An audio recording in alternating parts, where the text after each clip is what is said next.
de un proyecto de poder, el sueño intacto de la centroderecha, entre otros títulos. ¿Cómo estás, Gabriel? Gracias por recibirnos. ¿Qué tal? ¿Cómo estás? Buenas tardes. Bien.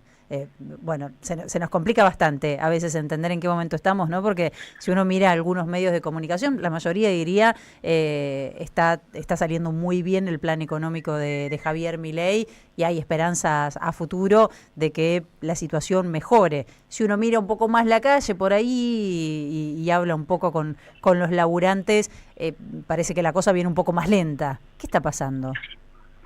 Bueno, mira, como siempre, todo depende para quién y con qué lo comparemos, te diría, para decir, digamos, cómo estamos y cómo está el gobierno. Si uno piensa que este gobierno asumió con una franca minoría digamos, todas las cámaras, en los gobiernos provinciales, todos los niveles de la política institucional, y hoy llegó al año casi de gestión, fortalecido políticamente, con sería capacidad por lo menos de neutralizar intentos de la oposición de marcar la agenda, sí. Y hasta con la capacidad de imponer su agenda, diría, llegó bastante bien.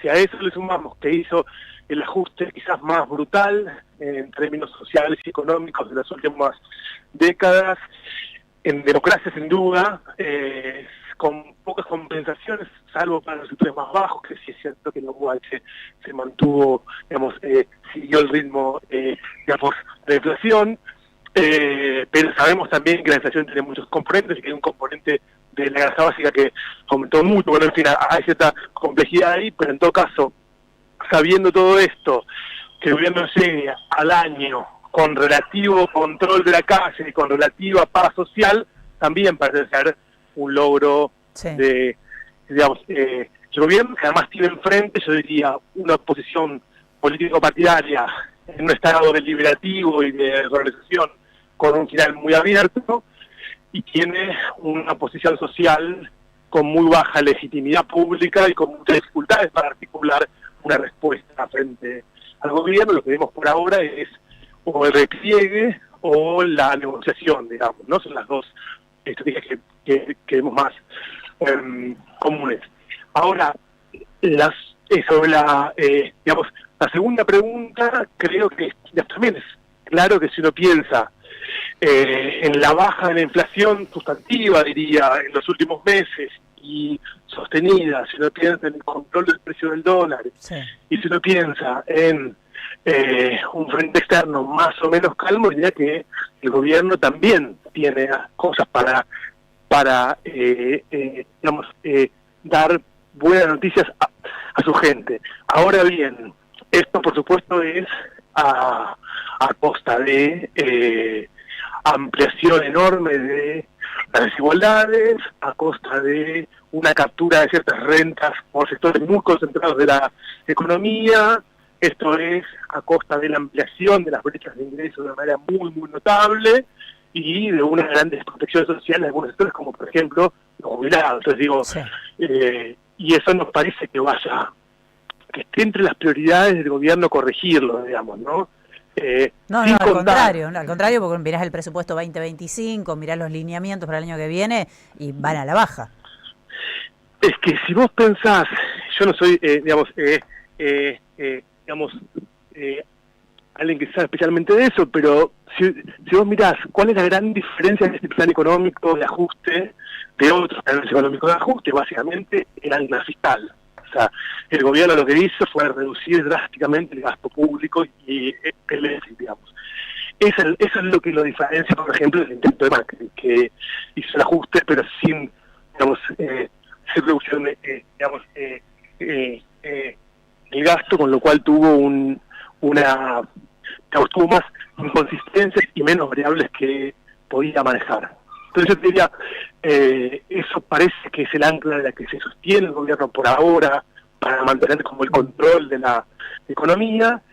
No parece que lo suelte rápidamente, y eso por supuesto es a costa de un gran costo justamente social y económico para los sectores más bajos, a lo que le podríamos sumar otra dimensión miramos poco últimamente hasta que ocurra algo que nos haga, ver lo que es la cuestión de la no gestión pública o la baja calidad de gestión pública, digamos, ¿no? Si uno piensa salud, educación, infraestructura, se da cuenta que este gobierno está desgobernando ciertas áreas del Estado, y que eso va a traer también consecuencias, sin duda, a mediano plazo. Gabriel, ¿cómo estás? Te saluda Jair Sibel. Me quedo en algo que tiene que ver con la agenda de los últimos días, pero que me interesa profundizar, que es la interna entre Javier Milei y Victoria Villarruel. Quisiera preguntarte si vos crees que hay ahí dos proyectos políticos en disputa, o si son vertientes de una misma mirada a nivel económico que pueden tener disidencias en sus políticas sociales o incluso en su mirada sobre la batalla cultural. Mirá, yo te diría, uno puede pensarlo doctrinariamente, son dos vertientes de la derecha diferentes, ¿no? La derecha libertaria neoliberal y la derecha nacionalista conservadora, digamos, ¿no? Eso no impidió ni en la historia argentina ni en la historia reciente que convergieran en proyectos más o menos comunes, y más aún en un contexto como este, en que les va bien y quieren el voto de por lo menos una intensa minoría muy sólida, ¿no? O sea, una gran minoría sólida. Ahora bien, está sin duda la dimensión de poder. Milei es una figura con una estructura muy débil que lo sostiene, casi es él con su hermana y un par de colaboradores más vinculados con la comunicación política, y una base de popularidad sostenida. Sí. Pero no, esos pies de barro hacen, diría, desde el principio que sobreactúa, que todo el tiempo sobreactúe la autoridad presidencial, que todo el tiempo sobreactúe la necesidad de mostrarse fuerte y líder. Y frente a eso, uno puede decir que la Argentina siempre el rol el segundo fue un rol incómodo, el vicepresidente, más cuando tiene cierta pretensión personal, individual, es un rol incómodo, y más aquí donde hay un presidente muy, muy débil. Con De la Rúa pasó algo parecido, en un contexto muy diferente, ¿no? Esa es otra dimensión, y hay una tercera dimensión que sí es clara, que es que a la hora de fijar prioridades de la agenda, el gobierno de Milei, hasta el momento por lo menos, fue muy claro en que su agenda es economía y seguridad. Sí. No es la agenda de la derecha conservadora, digamos, ¿no? Por ahora. Entonces, cada vez que Villarruel intenta empujar eso, le abre flancos débiles que Milei no quiere por el momento, por lo menos, abrir. Cierro, Gabriel, con esta pregunta. ¿Cómo ves ese quiebre con Victoria Villarruel? Hay una discusión ahí, si Victoria sumó votos, si no, ¿cómo se divide, si se puede trazar una mirada ese electorado entre Milei y Villarruel? Mira, yo te diría que, visto desde su base electoral, no se entiende muy bien la pelea. O sea, es como la pelea de Kicillof y el kirchnerismo cristianista duro, digamos. Son las peleas que, visto desde el electorado, no se entiende muy bien, porque se pelean porque los ven más o menos parecidos, ¿no? Y quisieran que no se peleen, ¿no? Entonces yo ahí creo que no veo mucha diferenciación desde los votantes, por supuesto. Ajá. Como que ciertos tienen una agenda diferente, y sin duda en un contexto inicial Villarruel le dio a Milei una base militante muy pequeña, pero una base militante así cuando él no tenía mucho, con el movimiento vinculado con los pañuelos celestes y con todos los grupos más conservadores, que es así. Claro, sí, tenía un posicionamiento más claro, ¿no? Si se quiere, o más formación al respecto.